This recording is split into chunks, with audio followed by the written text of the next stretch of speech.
dari Mami, semuanya bagus-bagus. Servis dijamin enak-enak. Iya Mas ya. Nih dengerin. Iya. Bos ini bos besar, bos gede tuh.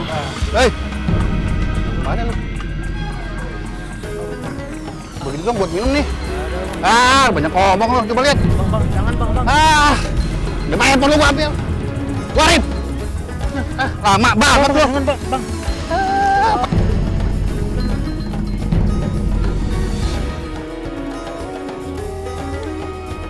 Kecuali orang-orang yang bertaubat, beriman, dan mengerjakan amal soleh. Maka itu kejahatan mereka diganti Allah dengan kebajikan. Dan adalah Allah Maha Pengampun lagi Maha Penyayang. Quran Surat Al-Furqan ayat 70.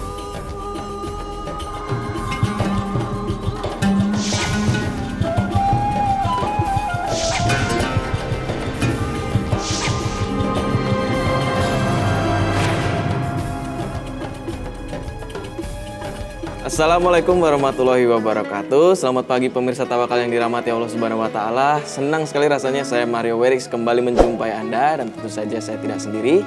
Sudah ada rekan saya yaitu Angel Elga. Selamat pagi. Selamat pagi, Assalamualaikum warahmatullahi wabarakatuh. Pemirsa di rumah, pagi hari ini saya bersama dengan Pak Ustadz Jian. Dan juga kita kedatangan narasumber kita langsung yang kita samarkan namanya yaitu Pak Yana. Ya, Pak Yana, silakan diceritakan. Yang juga ya, awalnya gini sih, saya menikah muda nih. Jadi awalnya hamil duluan. Waktu saya tetap tanggung jawab waktu hamil itu. Jadi saya nikahin. Jadi saya sudah jadi kepala rumah tangga. Saat itu saya masih belum bekerja. Terus karena udah jadi kepala rumah tangga, saya dipaksa harus ada pemasukan untuk istri kan waktu hamil. Dan saya di sana bingung cari kerja gitu. Waktu jalan belum ada tujuan arah. Di situ saya ngelihat orang bawa gitar bisa dapat uang. Jadi saya mencoba untuk mengikuti orang-orang itu. Jadi saya jadi pengamen saat itu. Ketika mau pulang ternyata ada musibah. Jadi saya di situ dihadang sama preman. Dan di situ saya diancam kalau nggak ngasih uang itu saya bakal dipukuli. Lumayan juga lu nih. Kalau lu tiap hari kayak gini, gue salut sama lu.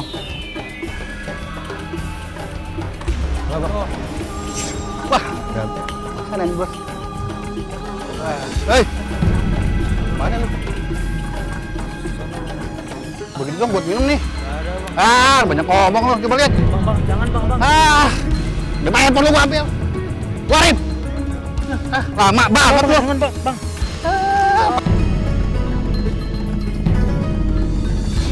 Jangan kok. Jangan. Tahu lu. Tunggu kemarin tuh, weh. Dia kabur. Nah, gue seneng nih, lu kerja kayak gini tiap hari. Mantap tuh. Harus kayak gini ya. Iya. Pak Yana, saat memutuskan menikah itu di usia berapa? Saya di usia 20 tahun. 20 tahun. Istri usia berapa? Istri sepantaran sih 20 tahun juga, seumuran. Nah itu selama proses Mas menikah itu, setelah menikah apakah Mas sudah mencoba mencari pekerjaan yang layak maksudnya?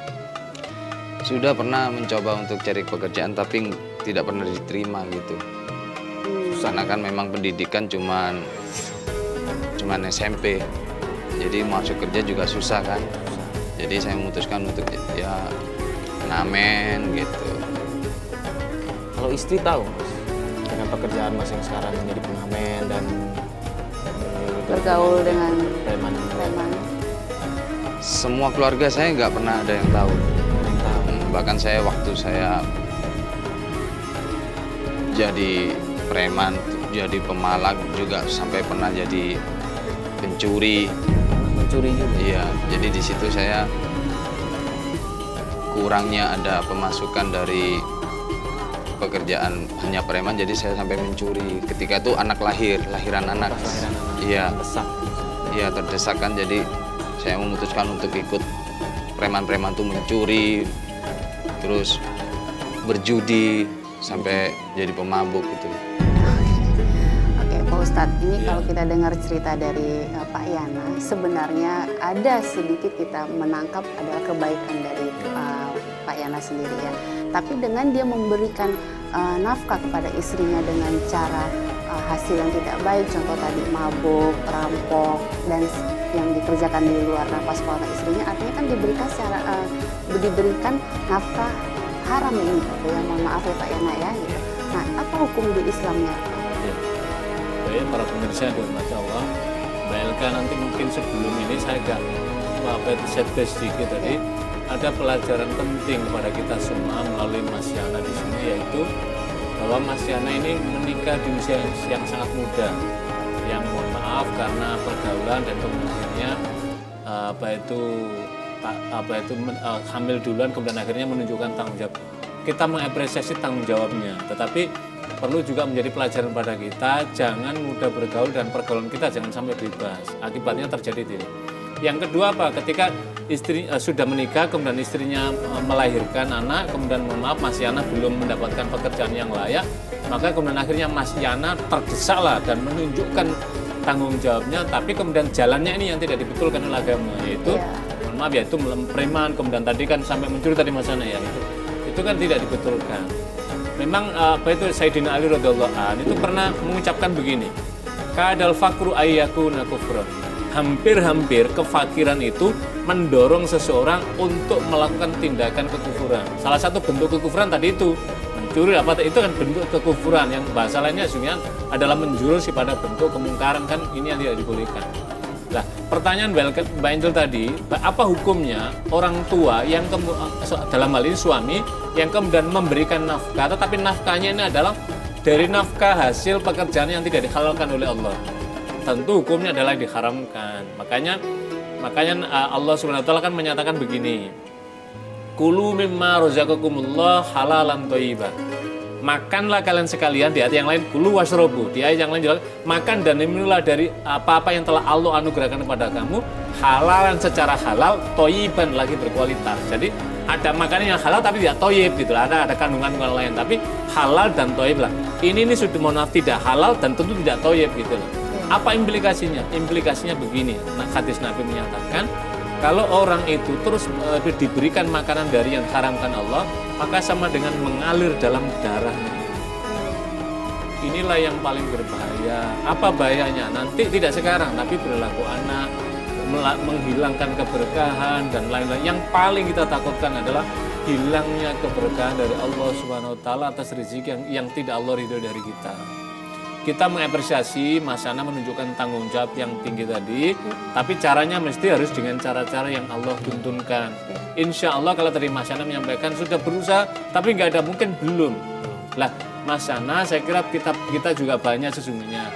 Allah berikan pada kita dengan cara-cara yang dihalalkan, tentu itulah yang terbaik dan menenteramkan dalam kehidupan kita. Sebab ketika orang itu mendapatkan harta yang haram, maaf, yakinlah hidup kita nggak pernah tentram. Kelihatannya kita punya uang banyak, kelihatannya kita berkendara, tapi sesungguhnya jiwa kita, batin kita tidak pernah tentram. Takut diketahui keluarga kita, takut teman kita, atau minimal kita takut pada Allah SWT.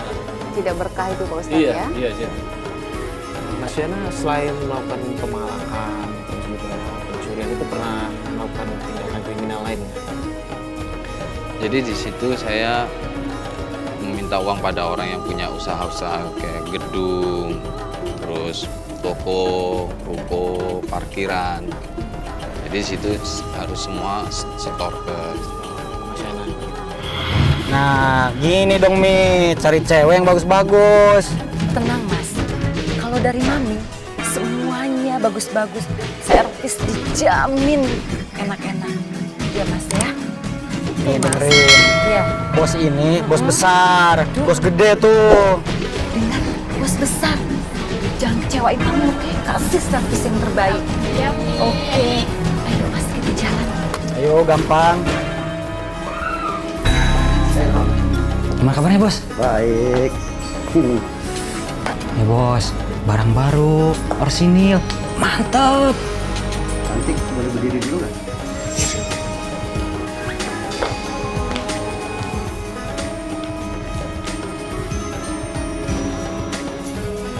Kali ini lu nggak salah bawa lagi.